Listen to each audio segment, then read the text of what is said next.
Greetings, my friends around the world, and welcome. This is Caravan to Midnight, Thursday night edition, the night of Thor, following the day of Thor. Hammer down, as I like to say, always, always. We have some real news for you.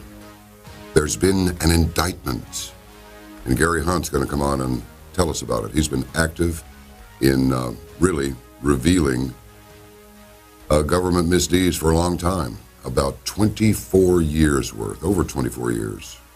And he's coming on. There's been an indictment, you know, at the Red Pill Expo. Bless her heart, Mrs. Finicum was there. And it was a tearful reunion between her and with people who know about what happened to Robert Finicum, being that he was murdered by federal agents, shot in the back for nothing. They claim he pulled a gun. He didn't. You know, the 5.56 millimeter projectile that's used in our standard military issue rifles, M4, M16, AR-15 even.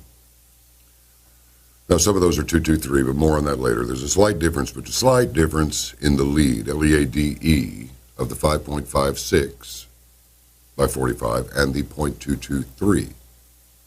They're interchangeable in most rifles, but not all of them. And in fact, if it's a bolt action 223, you don't want to put 5.56 in it because the lead, it's just a little bit longer, and there could be a problem. Not likely, but maybe. But I digress. The little bullet is traveling so fast. It's just a little thing. It's a .22 caliber bullet, effectively. .223. 5.56 millimeter. It's going so fast. It just zips through stuff like it's going through a rose bush. And it is possible that unless you strike a bone, target may not even know it's been shot. The target being a person in this case. Now, some people think that the AK-47, which shoots the 7.62 by 39, uses that cartridge and shoots that 7.62 round, is a more effective projectile. It has been said, and I tend to agree, that the Russians make battlefield rifles. We make target rifles and then adapt them to battlefield use. And again, I tend to agree with that. You will not find a more reliable rifle than an AK-47. Of course, they're called all kinds of things now. It's not just AK-47. They're 103s and 102s and 104s and 105s, everything else in the book. But it's all, they're just variants of the old Mikhail Kalashnikov model of 1947. Okay? Now they're using AK-74, but more on that later. Anyway, when Robert Finicum gets out of that pickup truck and the drone is watching, and it's horrifying to watch this. How did it wind up on YouTube? Was that put there by the government to send a message to everybody? Don't mess with us or we'll shoot you in the back? Then when the man was down, they're training their lasers all over him. I thought it was just a disgusting display of cowardice and savagery. Well, you see Robert Finicum do this because he's been shot. Seth Rich didn't even know he was shot, according to reports. And by the way, his wounds were not life-threatening. Seth Rich, in my opinion, was murdered in hospital. They just didn't want him talking. But his death speaks loudly. Well, so they say he was pulling a gun. Well, he wasn't. And now there's been an indictment of one of the agents. We're going to hear all about it from Gary Hunt. Now, stand by for that. Then we're going to talk with Jay Weidner. Jay, this guy is really something. There's been a discovery made, and he's trying to debunk it. So far, he's been unable to. Jay's the kind of guy that if he makes a mistake, he just says so. I think we discussed that a little bit yesterday, didn't we? It's really interesting how all these dots tend to connect themselves. So stand by for that. Now, Mr. Trump's travel ban has gone into effect. There have been about 50,000 refugees admitted this year, and about half of them have family ties in the U.S. So, 8 o'clock tonight, East Coast time, travel ban goes into effect. People who already have valid visas are exempted from the ban. And it's difficult to tell how many people would have been banned if the travel ban had been put into effect when Mr. Trump wanted it to. But that's all downstream now. So the lawyers are setting up. Oh, the lawyers are setting up. They can make money helping the refugees because this is unconstitutional. No, it's not. It's illegal. No, it's not. It's a Muslim ban. No, it's not. It's a ban on people coming from places where we can't verify who they are, what their affiliations are, any of that. Because, see, we really don't want it to get to this.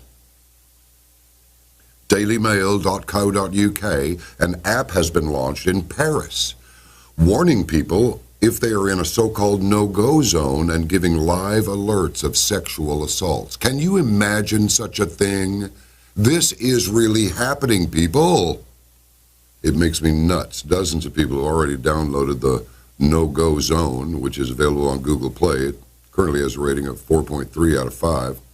Its designers say the app is meant to let people know if they're in a dangerous area, obviously, and allow them to avoid places in the French capital where they might be at risk of violence or crime. Other users can upload current incidents ranging from attacks to sexual assaults, and they will be beamed straight to a smartphone or device. The app's description online reads, quote, whether you are staying in an unknown location,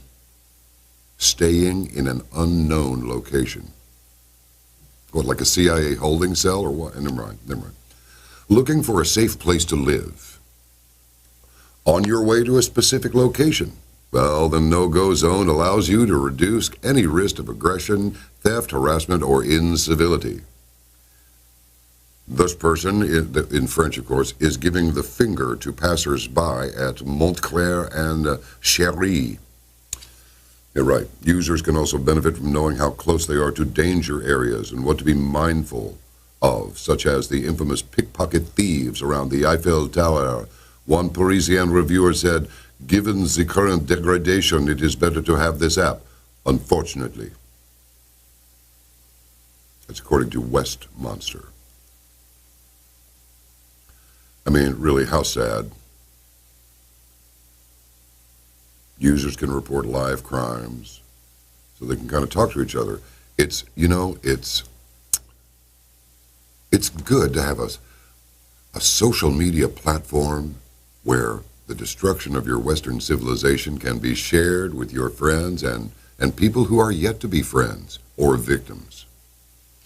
In the meantime, Dateline Berlin, Germany said Thursday, that's today, it had rejected a request by Turkish President Recep Tayyip Erdogan to address ethnic Turks in Germany next week on the sidelines of a G20 summit.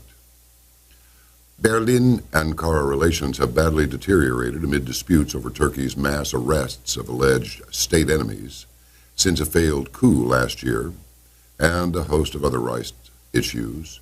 German Foreign Minister Sigmar Gabriel said Berlin had received a request for Erdogan to be able to address members of the 3 million-strong Turkish diaspora in the EU country. But it's not going to happen,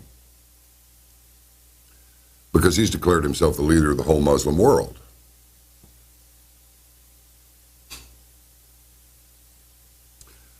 It's getting good, folks. It's getting good. These mugs that would destroy our civilization and our lives along with it are about to get some major pushback. It's already beginning to boil. And when it boils enough, it'll be a roiling boil. And then they'll know who they're dealing with. They're dealing with the men of the West, who I believe have suddenly found their testicles and their intestinal fortitude to go with them. It's about time. How many of your women are going to be raped? How many people murdered? How much of this are we going to take? Not much. Why? Because we are the men of the West. And it's not for us to put our women out on the front line for them to protect us. It's the other way around. So get ready to rock and roll it, okay? It really would please me to rockola, as the song says. I would say as the old song says, because it is an old song. I recorded it in the 80s. Now, did you ever see that thing on YouTube where the guy's talking about, I thought it was some baccalaureate address. It should be. He's the one who said, if you can remember the compliments and forget the insults along the way, please send me a letter. No, actually, he says, ignore the insults and remember the compliments. If you can find a way to do this, write me a letter and tell me how. But he's also the one in that same speech who says, use sunscreen. Trust me on the sunscreen. Well, this is pretty serious. Now, I've known this for a while because we took the LED lights out of this studio. And what little we use of them, we keep them way back so they're not like blasting right in the face, because I was actually getting a sunburn from this stuff. Now, I could show you, you probably see this line, maybe over here. Let's see. Yeah, see that line right there? Right there. That's where the red stops and the white starts. Sure, it can be attributed to regular old sunlight, but it's not, because when I come out of here, after sitting by this computer, I got a big one right here, the big screen over there, I'm looking at it now, and there's the camera. It'll put a sunburn on you. I'm not kidding you. You're like, oh, Wells is cracked. No, he's not. Dr. Howard Murad is a dermatologist to the stars, has his own skincare range, and he has explained that smartphones and computer screens can affect your skin. Well, duh, 4 days of sitting in front of a blue screen can have the same effect as 20 minutes in the sun, thanks to blue rays. Anybody who's turned on had their iPhone, that's the worst one of the lot, as far as I'm concerned, for a variety of reasons. Number one, it is the worst privacy invader of the whole stinking lot of them. And, going back to the article, if it rings, if it's by you and you're sleeping, which you shouldn't ever do, but if you do, and it rings and all of a sudden the screen comes on, you know this. The light is like, it burns, it sears my eyeballs. Well, it's a real thing. It's not just the light, it's the blue rays that are hitting you. Now, there are a variety of screens out there, and I recommend that you get one. Stuff for your computer screen, stuff for your smartphone, stuff for their glasses even you can put on. They're not expensive at all for watching television, because the boom boxes are going to blow people's ears out. We're going to have an entire generation or two of people with busted eardrums from boom, boom, boom, that you can hear from 6 blocks away from some moron's car stereo system where he's got 8,000 watts in the trunk of the bloody thing. Hearing problems and also eyesight problems. They're coming. They're coming down the pike. So be ready for that. But better yet, get ahead of the airplane and don't let this stuff get to you. For a long time, we've been warned that UV rays from the sun are harmful to our skin. Natalie Corner from Mail Online wrote this article. But this American dermatologist and skin doctor to A-list stars, claims spending 4 days in front of screens that emit harmful blue rays is the equivalent to 20 minutes in front of the sun. It says in front of the sun, about in the sun. I think we're always in front of the sun. In front of the sun. The expert made his startling comments during a This Morning segment and revealed we can protect ourselves and further prevent damage with an ingredient called lutein, which is found in some sunscreens and also naturally occurring in foods such as goji berries, which, of course, we have an abundance of goji berries here in the United States. Why, hell, in Texas, we just whip right over and go, let's grab us some goji berries. No. But anyway, this man has his own multi-million-pound skincare range. He told viewers it's important to eat these natural foods that contain natural sunscreen and apply at least a tablespoon of the lotion to our faces before going into the sun. I don't know about you, but I'm not going into the sun because it'll just burn up. So before going out into the sunlight. Maybe all of these people should send their articles to me to proofread before they actually put them on public display. Now, here's the flip side of that coin. I got this from Josh Kaplan's Vessel News. He curated it, and it also comes from dailymail.co.uk. But this one is titled, Swimming Turns Sunscreen Toxic. Compound used in protective lotion increases cancer risk when it reacts with chlorine. Seriously, it starts like this. Don't go swimming while wearing sunscreen unless you want cancer. A compound used in the protective lotions turns toxic when it reacts with chlorine and ultraviolet rays, researchers found. Avobenzone is considered the most popular sunblocker in the world due to its ability to absorb sunlight at different wavelengths, preventing skin damage. But Russian scientists, Ruski, suggest the UV filtering compound forms cancer-causing toxins when exposed to a mixture of sun and chlorinated water.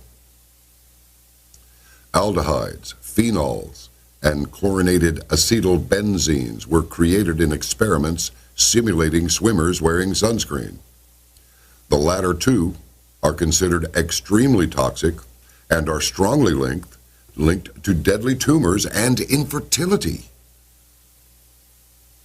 Lomonosov of Moscow State University expert says, while a study earlier this year hinted that aldehydes can raise the risk of cancer as they interfere with the body's natural repair mechanism, lead author Dr. Albert Lebedev said, on the basis of the experiments, one could make a conclusion that a generally safe compound transforms in the water and forms more dangerous products. In spite of the fact that there are no precise toxicological profiles for the most established products, it is known that acetylbenzenes and phenols, especially chlorinated ones, are quite toxic.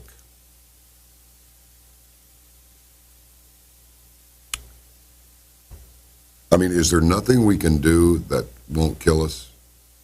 Answer, no, because, as has been said many times, death is just a part of life, right? Now, speaking of the sun is set to change form. As NASA says, solar minimum is on the way. Sunspots are heading toward a new low point, expected in 2019 through 2020, NASA says. Solar minimum means certain types of activities, such as sunspots and flares, drop.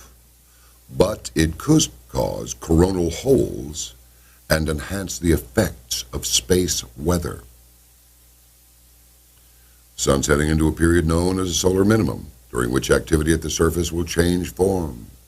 In this time, certain types of activities, such as sunspots and solar flares, will drop, but it's also expected to bring the development of long-lived phenomena, including coronal holes.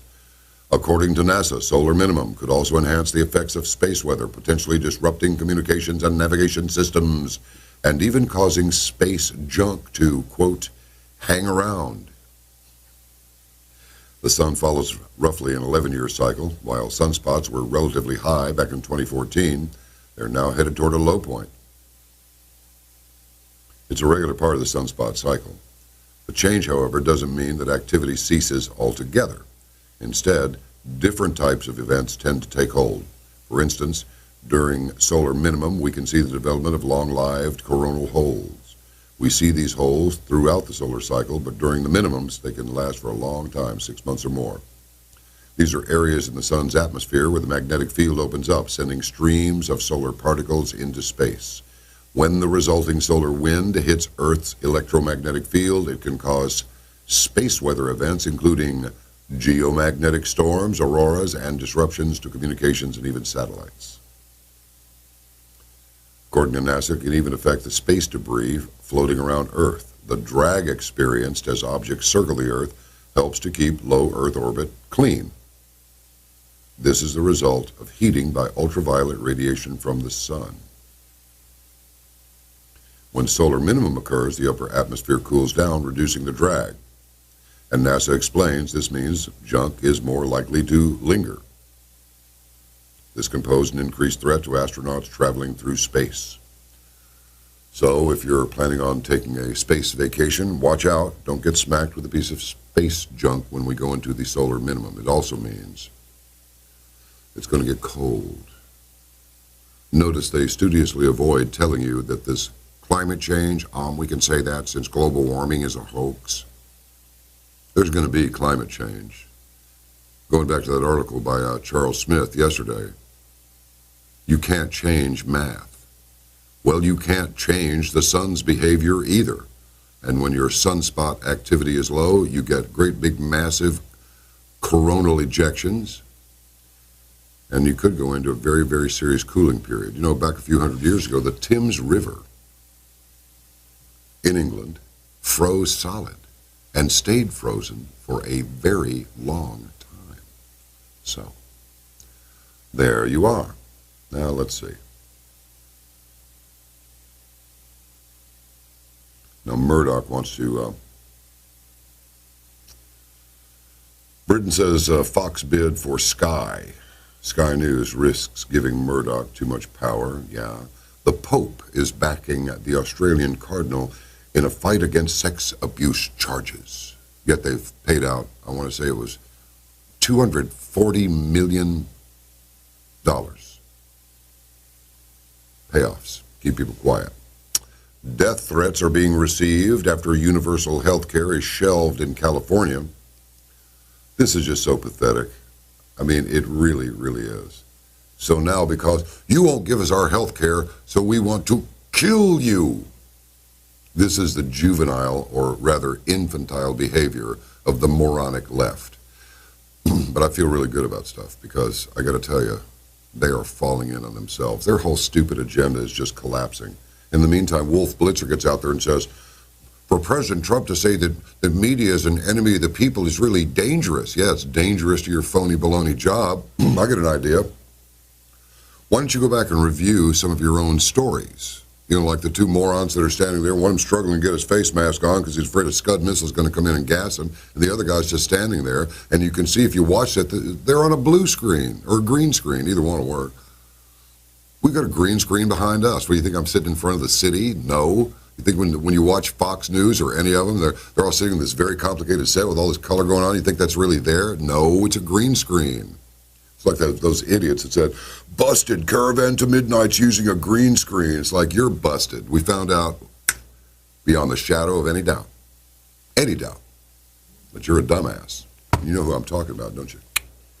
Pal, Mr. Flat Earth moron. You want to hear a good one, speaking of Flat Earth morons? This dude comes marching up at the Red Pill Expo. Unfortunately for him, he walked straight up to a South African lioness. John B. needs to open his mind about flat earth, blah, blah, blah. Then the lioness responded,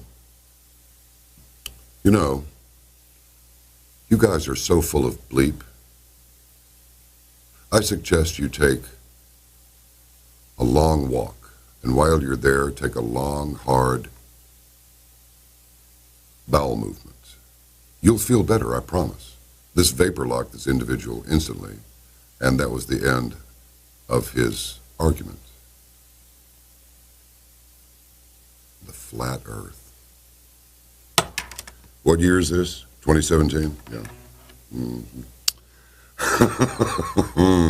Well, anyway, anger over Assembly Speaker Anthony Rendon's decision to shelve universal health care legislation in California has boiled into aggressive protests and even violent rhetoric against the Democratic leader. Rendon said Wednesday that he and his family have experienced distressing death threats. Well, most death threats I find to be somewhat distressing, don't you? Since announcing late last Friday that the woefully incomplete Senate Bill 562 would not move forward this year. The threats that I've received are threats that, unfortunately, seem to be a sort of standard part of American politics these days. One tweet praised that someone checks his schedule for baseball practice. A possible reference to the shooting of Republican congressmen and aides at a baseball field in D.C. earlier this month. Rendon said the animosity toward him is misdirected, should be focused on stopping the Republican health care bill in Congress that is projected to strip millions of their insurance coverage. He blamed proponents of SB 562 for hyping up legitimate anxieties over what is happening at the federal level while pushing a proposal in California that is lacking basic details like how to pay for the estimated $400 billion price tag. Well, go check it out with your stupid governor, Jerry Brown, the moron who, rather than fixing his infrastructure, just brings illegal aliens in and fixes them up with whatever they need. That's why your state is destroyed. Don't you get it? No, you don't. Why? Because you are an insufferable dumbass. I'm sorry, Mr. Lamb, I can't help it. Sometimes that is the only expression that will actually be tolerated in somewhat polite company, okay? I'm so over these idiots. And as their stupid agenda goes farther and farther down les toilettes, they will get more and more violent, yes? Yes, they will. Yes, they will. Okay.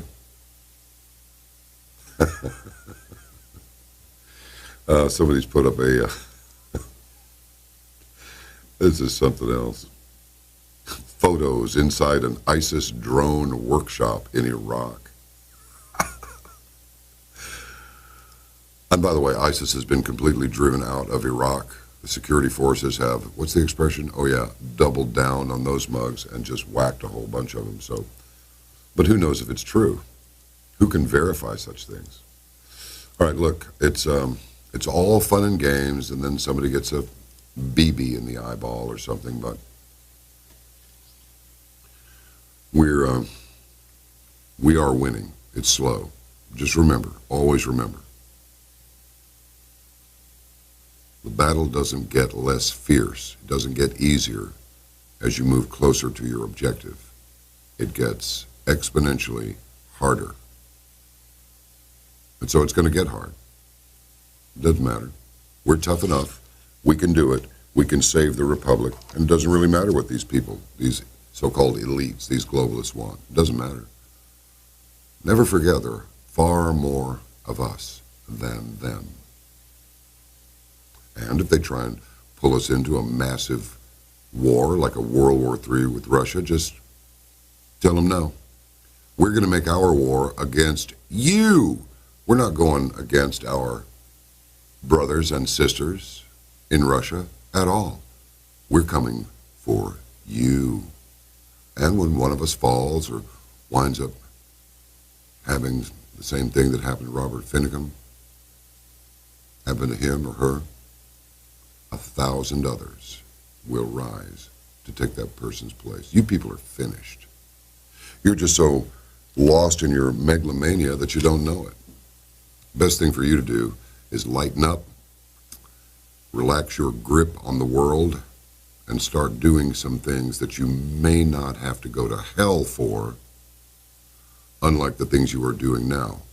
I assure you, there is a special place in hell for those who torment gratuitously other people. That's all they are, people. They're not imbued with any special power unless it's Satan himself, and in that case, it is our duty to unseat them, to cast light into the darkest corners of their entire existence, to rat them out for the rats they are. It is our sworn duty. And if you haven't taken that oath, you need to take it now. I'll tell you what, I want to get on right now with Gary Hunt, so let's do it. He's been a writer for the Patriot community on the misdeeds of government for 24 years, ever since the Waco incident of 1993. And as you may not know, it appears an FBI agent or contractor, who knows, we'll find out, has been indicted over the murder of Robert Finnecom. Gary, how are you doing? Just fine, John. How are you? I'm doing all right. It's good to have you on the program. It was at the Red Pill Expo. Of course, we met Mrs. Finnecom, had all the Finnecom family on Caravan before, and also, and also the Bundys as well. But I'll tell you, that thing with Robert Finnecom, that was just watching that drone footage of him just being shot to death like that, and then the little laser dots just playing all over his head, all over him, like they were ready to shoot some more, was just sickening. And it was clearly to be seen what it was. He wasn't reaching for a gun, that's obvious. And then of course Shauna came on the program too. So I mean, what a mess, man! What a mess. So just bring us up to speed. The mic, the floor, the platform is yours. Just give us all you got. Probably to begin with, I've written 3 articles about what I could refer to as the ambush, part 1, part 2, and part 3, as information came out. And I don't believe he was reaching for a gun either. Unfortunately, the government seems to think he was. And, in fact, it became apparent. But I think the place to start is the newest information is the indictment that came out. It was signed by the grand jury on the 20th of June, just 9 days ago. And it is FBI Special Agent W. Joseph Astorita. He's a member of the Hostage Rescue Team, the HRT. These are the same people that shot Vicki Weaver. They were instrumental in Waco. These are the the hired hitmen for the government. You bet. Now, how you spell his last name, Gary? Astarita. Okay, Estarita. Estarita. Okay, go ahead. Now, he was on January 26th. Was a number of the FBI agents assigned to the armed occupation of Malheur National Wildlife Refuge in Harney County, who were tasked with attempting to apprehend certain members and leaders of the occupation, including Robert LaBoy Finicum and Ryan Bundy, as they traveled from Malheur to Grant County, Oregon. Now, that was from the indictment. Now, they were to apprehend certain members and leaders of the occupation. However, they did not have a search warrant. The search warrant was issued after the fact. Yeah. Going on with the indictment, during the attempt to arrest the leaders, and after LaBoy continued to drive after failing to follow multiple commands to put his hands up, Robert LaBoy Finicum was shot by Oregon State Police personnel while attempting to reach for a firearm inside the jacket. Now, that allegation that he was reaching for a firearm, there's no fact in that. That's the opinion of the government. But this is what was presented to the grand jury, probably by U.S. Attorney Billy Williams' staff or Billy Williams himself, setting the narrative, making LaBoy the bad guy, reaching for a gun. And you've seen the footage. I don't believe he was reaching for a gun. It would have been almost impossible for him to get that gun, the 9mm, out of that soft pocket. And he knew that. And do what with it? Pardon me? And do what with it, right? Yeah, when you've got guys pointing guns at you, the wrong time to draw a gun. Yeah, I think he had a pretty high IQ. I don't think in any circumstance he would pull his pistol out when he's got rifles on him.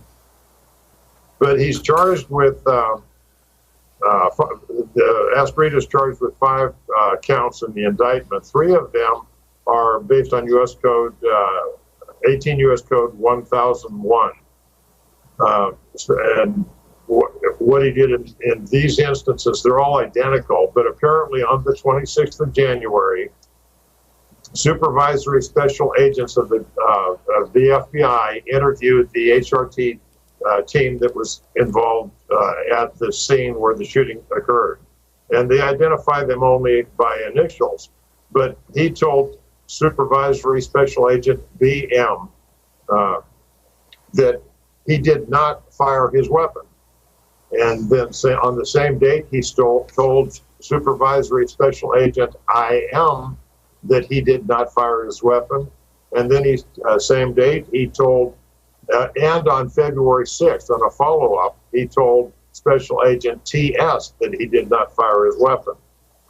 Now, it's interesting that they were asking him on the 26th, 3 different agents asked him if he fired his weapon. Now, why would they do that? Well, because the OSP, in their reports, as I think in my Ambush 2 article, perhaps Ambush 3, the OSP, when they were looking at the crime scene and locating where the brass fell, one of the agents remembered seeing some brass in a location. They went back to that location. They could not find the brass. So it raised a question right then, but that's all we had is this guy's memory. I thought I saw some brass there. So that apparently initiated the questioning by the supervisory special agents of who fired the weapon, and Astarita denied that he'd fired the weapon. And it probably would have died right there, but as you said, you've spoken with Shauna, but I think that Shauna's video now becomes Shauna's revenge, because that video, and I think it was Oregon Live that they were studying the footage to see what was in it, and they came up with the slow motion that showed the bullet entering the roof of the truck when LaBoy was just a couple feet from his seat in the truck, well before he was shot dead. So that footage, Shauna's revenge, that little piece of footage, that few seconds of footage was sufficient to continue the investigation. So when the FBI re-interviewed Astarita on February 6th, it was because Now they're starting to get something tangible to demonstrate that it wasn't just missed shell casings. I'm sure the government had reviewed the footage and seen that shots were fired. So then on January 26th, count 4, this is 18 U.S. Code 1512B3. Now, B3 has line is not disclosing certain information. It's almost identical to the other one, but in this case, he misleading conduct toward another person, that is the officers of the Oregon State Police, by failing to disclose that he had fired 2 rounds during the attempted arrest of Lavoy Finnegan. In failing to make the disclosure, defendant acted with intent to hinder, delay, and prevent the communication of information from the Oregon State Police to the Federal Bureau of Investigation. That was on January 26th. Count 5, on February 6th, the same date that the FBI came back and interviewed him, he made the same statement to the Oregon State Police. So he consistently lied both on the 26th and February 6th about the fact that he stated that he had not fired a firearm. And that's the basis of the indictment. And with maximums, he's looking at, I think it was 3 years on the counts 4 and 5, and 10 years on count 1, 2, and 3. Not that he's going to get that. I doubt very seriously that he will.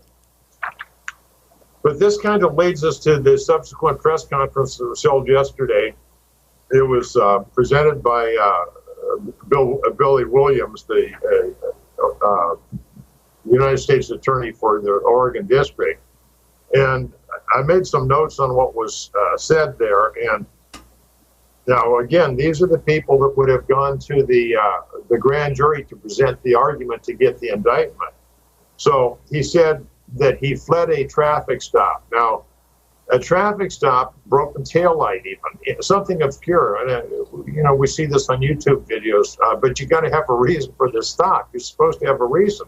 They weren't speeding. They weren't doing anything illegal from a traffic stop situation. But to create the narrative, the government still comes out with he fled a traffic stop. Then they claim he tried to run over an officer. Now you've seen the footage, and to me it looks like he swerved to the left to avoid hitting the officer. But they claim he was trying to hit the officer. I think if he wanted to hit the officer, he surely could have gotten him and would have swerved to the right. Then Williams stated that he was attempting to reach for his firearm. So there's the government narrative. There's the foundation for the whole case that was presented to the grand jury, which is probably why the grand jury came up with basically minimal charges of him lying to the various investigators. Then Williams explains the OSP actions were proper and necessary when they shot Lavoy Finnegan. Now, that's kind of hard to believe, but then if we look at the fact that 2 shots were fired prior to OSP shooting him. Now, I can tell from personal experience that when you hear gunfire and you're in a situation where you're potentially at risk, that there's a lot of anxiety, and especially until you find out where the gunfire is coming from. 2 instances in Vietnam. We were in convoy once. There was some gunfire. We heard the gunfire, and everybody's looking around, and finally it was spotted at a tree line about a quarter of a mile away. And at that point, there's a little relaxed. Now I can respond to it. Another incident, I was on perimeter in a bunker, and you hear shots all the time at night where I was, but we heard a thud hit the sandbags on our bunker.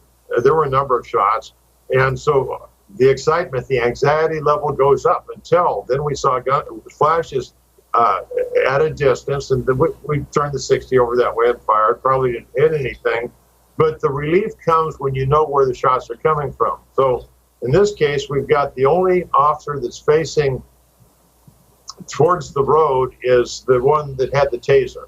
The other 2 officers are facing Lavoy Finnegan. The bullet that hit the truck, they would have heard the impact on the truck. They would have heard the 2 shots, but they're looking at Lavoy. They've been told that he's armed and dangerous. So when they hear these shots, they're not going to turn around and try and identify where the shots are coming from. Their anxiety level is extremely high. So it probably made it more conducive to a situation where they fired with less provocation than normally would have occurred. That's my feeling on it. But the government says that they were proper and necessary when they shot the boy. Then Williams said they cannot comment on the ongoing investigation. And then he said the only charges, the question was asked, why no conspiracy to impede investigation or attempted murder charges? And Williams said the only charges, the charges were the only charges borne out by the evidence. Now, the evidence was presented by the government, so we can kind of understand that with that narrative that I've just explained. Traffic stop, tried to run over an officer, attempt to reach for a firearm. Those three things preclude any other consideration by the grand jury. Now, he did admit that they're still investigating in conjunction with the Office of the Inspector General. That would be the federal one, I presume. They didn't make that clear. But he said it doesn't change the investigation into the shooting of Lavoy Finicum. The next person at the press conference, though, and this is probably a little more interesting, was Sheriff Shane Nielsen of Deschutes County. He said over a year ago, FBI was apprised of the possibility of criminal acts by its agents. Now, that would be back on January 26th and February 6th of 2016. And then he was disappointed when he found out that they had not placed the 5 HRT agents on administrative leave. In fact, we found out this morning that Astorita is working in an administrative capacity. He's not on leave. Apparently, he's got a desk job now. They took his gun away. So even Deschutes County was disappointed that no action was taken. And by the way, there were 5 HRT agents. The other 4 should have known that this guy fired the shot. And I don't know if they finally came clean or what. Now, shouldn't they be held responsible too and stand trial to find out what the facts are, whether they conspired with Astorita to cover up the investigation or not? But they're not even named in the indictment. Nielsen did refuse to comment on the missing shell casings, but that was in an early FBI report or OSP report. And so he just doesn't want to talk about it now, I suppose, because that will be discussed in the trial. By the way, the trial will begin August 29th, and they expect it to last a week. But the investigation is still ongoing. And then Superintendent Travis Hampton of the OSP was the next speaker. And all he did is pat everybody in the back and tell them what an excellent job they did, and he was concerned about this incident diminishing the reputation of the Oregon State Police. So the FBI was conspicuously absent from the press conference, by the way. So, here we've got a situation where the FBI, fidelity, bravery, and integrity has an obviously guilty party here. I mean, I don't know how he can beat the charges because he lied to people. I don't know, they might find a way around it. But for whatever reason, they chose not to put themselves in public and answer for the acts of their agent. Now, this leads us to something I think is rather interesting. For a year and a half, the FBI and the U.S. Attorney's Office in Oregon were working very closely to bring an indictment and bring to trial and try and convict, I think it was 17 people. They've been working hand in hand. The U.S. Attorney's Office now, presumably Pamela Holsinger, because she's the criminal division head, will be bringing this case to trial. Now, there's something wrong with the idea that these people work so close together for a year and a half on the same case, the same incident, the Milhauer National Wildlife Refuge occupation. That's the crux of the whole thing. and they're going to try one of their own, so to speak, for him lying about what he did. You know, I think if there's any reason for not a recusal of a judge, but the recusal of the prosecuting attorney, this case would be it. But I don't think that's going to happen. If anything warrants some independence in the prosecution, this case definitely warrants it. These people were working hand in hand for a year and a half trying to get convictions. So at this point, that's about all that we know.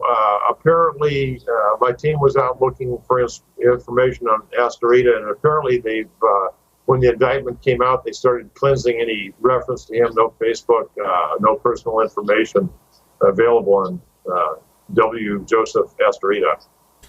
W. Joseph Astorita. So, you know, that's at this point, that's about all we know. Now, what is interesting about this, too, though, is this is going to aid Jeanette Finicum immensely, because the information that does come out here, even though it's going to be very sanitized, is going to be some that becomes instrumental in the wrongful death suit that they're going through the hoops before they can file. And so it did open up an aspect that's been hidden for 17 months. For 17 months, the government has been deathly quiet over the fact the two FBI shooters. Now, they only identified one bullet. That one's going through the one that went through the roof. And a couple months ago, through an intermediary, I talked with Ryan Bundy, and I'm supposed to get the x-rays of what's in his shoulder. And if that's a bullet, an entire bullet, or identifiable as a bullet fragment, then we would know where the other bullet went from the two shots fired. And at that point, would it change the nature to attempted murder, since he shot somebody physically? So, but, you know, there's still an open end to this. Now, people have asked why they're not charged with attempted murder. That was brought up there. Now, I haven't looked recently, but the last time I looked, there is no federal crime of murder. And, you know, the last time I looked was quite a while ago, was back in the late 90s. But when Timothy McVeigh blew up the Murat building, he was charged with 9 counts of murder, those all being agents of the government. The other 300 and some people were people that died as a result of him setting off a weapon of mass destruction. So, and we know from the Kennedy assassination that he would have been tried under Texas law, because there's no federal law even against assassinating the president.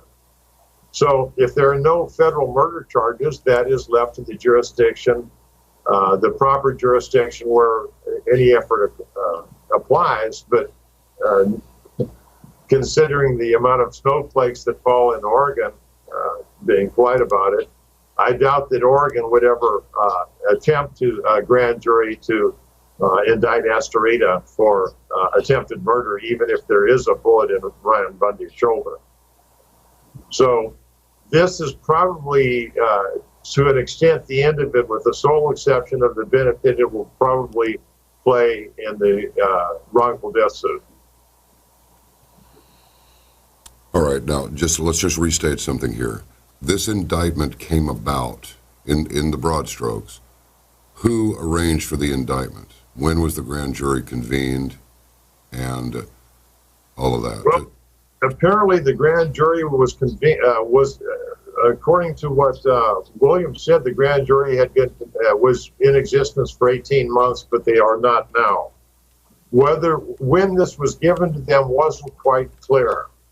So I don't know when the grand jury received it. The indictment, though, is dated the 20th of June, 2017, just 9 days ago. Whether they've had it for a year and a half, or nearly a year and a half, or just a couple of weeks, was not made clear during the press conference. And, you know, I wasn't in a position to ask questions. I just looked at the video of it to get the information that came out of it. So, that's a question I can't answer. You know, I'll try and get an answer to that, but I was trying to get a grasp as much knowledge about what happened yesterday as I could last night and this morning. Oh, boy. All right. But it's hard to think that the grand jury would take that long. So I have a feeling they reluctantly took it to them. Perhaps pressure from Sheriff Shane Nielsen, because he's the only one that seems rather upset by this whole thing. For example, he was disappointed that they were not placed on administrative leave back in February of last year, when it was known that 2 shots had been fired by the FBI. Man. Well, this is good. This is really good. Now, let me ask you this. Is there anything to suggest that more indictments may follow?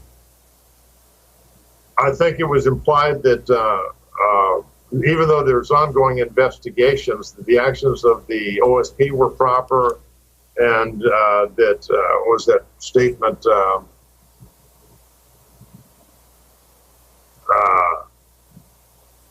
only the charges brought were borne out by the evidence. That was from Williams. He said that all the evidence they have, only those charges are applicable. So, slim chance, in my opinion, that the government would even consider pursuing further. Now, it could be after a wrongful death suit, more is exposed during the course of that subsequent action could be taken by Oregon. But I doubt the federal government will come back into it. They would like to get out of it and stay clear of it. And they'll say, well, he was tried, and we can't try him twice. We can only try Sapiens twice. All right. Well, I implore you to keep us informed as the days and weeks and months go by. I suppose it's going to be months before there's any actual action. August 29th, I'm continuing my research to find out what we can find now, and I'll be writing an article about it, but I don't think that there's going to be anything exciting. If it does, I'll get word back to you. Sure. Let me ask you this, Gary. If we want to see your writings, where do we go? Outpost-of-freedom.com/blog. Outpost of Freedom with hyphens between the words .com/blog. Blog, right. And near the top is a tab for series listings. If you pop that, you'll see Burns Chronicles. And when I'm done with this article, it will go under the Burns Chronicles series. All right. All right. Well, thank you very much, sir. We haven't left anything on the table, have we? I don't think so. I think my notes that's about all I can talk about now. All right. Well, God bless. Stay healthy and safe out there, all right? Thank you. Talk again soon. Okay. Gary Hunt, everybody. Wow.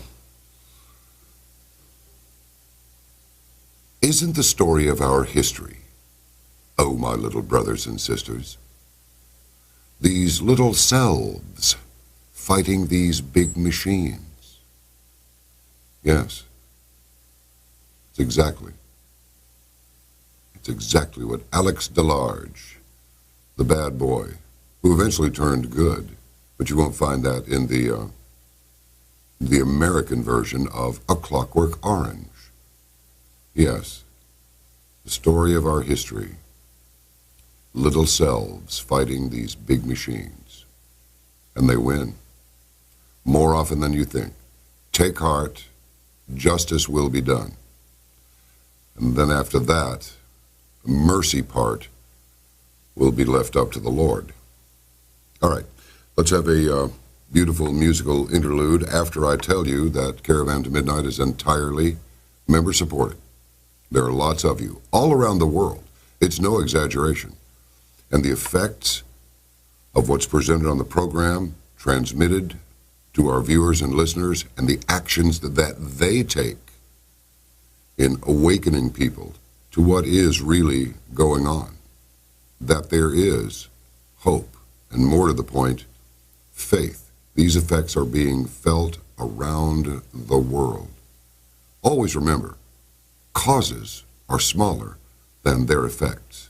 Oh, compared to some programs, this one is rather small.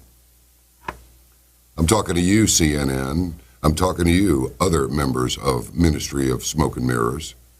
But your narrative has failed, meaning you have failed.